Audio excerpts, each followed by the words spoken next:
Assalamualaikum warahmatullahi wabarakatuh. Selamat pagi anak-anak kelas 10 akuntansi.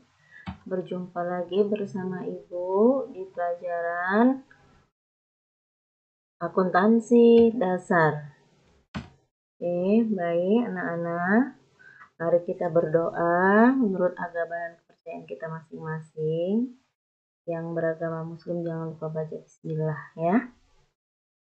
Oke baik anak-anak, semoga masih tetap semangat untuk belajarnya hari ini. Untuk saat ini kita sudah memasuki pelajarannya, yaitu tentang posting jurnal ke buku besar. Baik, apa itu buku besar? Anak-anak, bukan buku yang sangat besar ukurannya, bukan ya? Buku besar itu adalah buku utama dalam pencatatan transaksi keuangan yang merupakan masukan dari semua jurnal akuntansi. Dan buku besar ini adalah merupakan buku untuk penggolongan akun dari rekening yang sejenis atau kumpulan dari akun-akun yang sejenis. Oke, baik. Buku besar itu dibagi menjadi dua ya. Buku besar umum yang pertama atau general ledger ini berisikan kumpulan akun-akun aset atau harta, liability, utang, ya, ekuitas itu modal, penghasilan dan beban.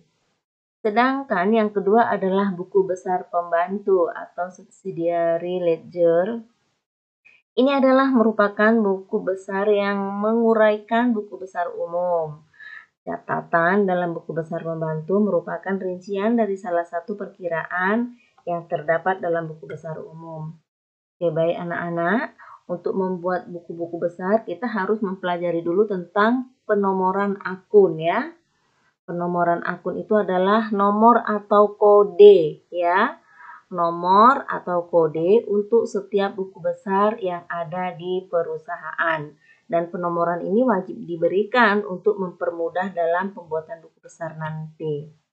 Nah, untuk pembuatan penomoran buku besar yang pertama itu adalah sistem numerik. Ya, sistem numerik ini adalah yang banyak digunakan karena dia sistemnya mudah memberikan kode akun dengan memberikan nomor ataupun angka. Nah, berdasarkan klasifikasinya ya dapat dikelompokkan golongan dan jenisnya sebagai berikut ya. Ini misalnya untuk yang pertama untuk kelompok angka 1 ya, angka 1. Ini biasanya kita golongkan sebagai aset ya. Jadi kalau 11 itu adalah aset lancar. Aset lancar itu adalah berupa kas, piutang dagang, persediaan barang, perlengkapan dan seterusnya. Kemudian 1, 2, ingat ya, angka 1 yang di depannya itu adalah merupakan aset ya, merupakan headnya, kepalanya.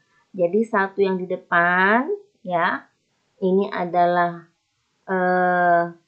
aktifanya atau asetnya, dan yang kedua itu adalah golongan asetnya, yaitu aset tidak lancar. Nah, misalnya 121 itu bisa tanah, 122 gedung, 123 itu peralatan, dan seterusnya. Oke, kemudian untuk angka yang kedua, ya, yang depannya 2, nah ini dikelompokkan sebagai liabilitas ataupun utang, ya, liabilitas itu utang. Jadi kalau dia ke depannya itu 2, 1 bisa kita buat sebagai utang dagang. Lalu 2, 1, 2 utang beban dan seterusnya. Begitu juga untuk 2, di belakangnya 2 kita golongkan sebagai liabilitas ataupun utang jangka panjang.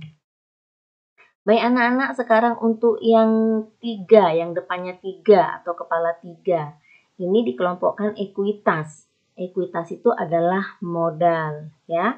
Jadi kalau 31 itu adalah modal pemilik. Ya, kalau dia 32 ya ini pengambilan pemilik, pengambilan modal atau yang digunakan untuk keperluan sendiri. Ya, atau disebut juga prefer. Kemudian kalau untuk yang depannya 4 atau kepala 4. Nah, ini digolongkan sebagai penghasilan usaha. Ya, 41 dia penghasilan usaha, bisa penjualan, retur penjualan, dan seterusnya. Kalau 42 itu digolongkan sebagai penghasilan di luar usaha. Bisa juga sebagai pendapatan bunga. Lanjut anak-anak, kemudian bila depannya itu 5, angka 5 atau kepala 5, ini kita golongkan sebagai harga pokok penjualan. Ya, kita sambil dilihat ya nak. Dan begitulah seterusnya. Jadi masih ada nanti lanjutannya untuk di pelajaran yang akan datang. Itu untuk beban lain-lain, pendapatan lain-lain. Nah, di sini sampai kepala 5 yang kita golongkan sebagai harga pokok penjualan. Oke anak-anak, untuk hari ini ya materi kita ini aja dulu. Dalam pengertian buku besar yang akan datang kita akan mempelajari bentuk-bentuk ya, bentuk-bentuk akun dulu ya, bentuk-bentuk akun atau bentuk-bentuk daripada buku besarnya. Terima kasih untuk waktunya hari ini, tetap semangat belajar. Jangan lupa ya, tugasnya disalin dari penjelasan yang sudah Ibu tampilkan tadi. Baik anak-anak, yang untuk pertemuan hari ini. Ya, selamat pagi. Assalamualaikum warahmatullahi wabarakatuh.